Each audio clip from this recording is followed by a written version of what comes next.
Is your iPhone showing no SIM? Here's how to fix it. Toggle airplane mode. Swipe down from the top right corner to open Control Center. Tap the airplane mode icon to turn it on. Wait about 10 seconds. Then tap it again to turn airplane mode off. This quick refresh can resolve temporary network or SIM connection issues. If the SIM still isn't working, check for a carrier update. Open the Settings app on your iPhone.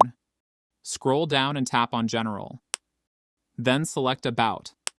Stay on the About screen for about 10 to 15 seconds. If a carrier settings update is available, a pop-up will automatically appear. Tap Update and follow the on-screen instructions. Reset network settings. Open the Settings app. Scroll down and tap on General. Scroll to the bottom and select Transfer or Reset iPhone. Tap Reset, then select Reset Network Settings.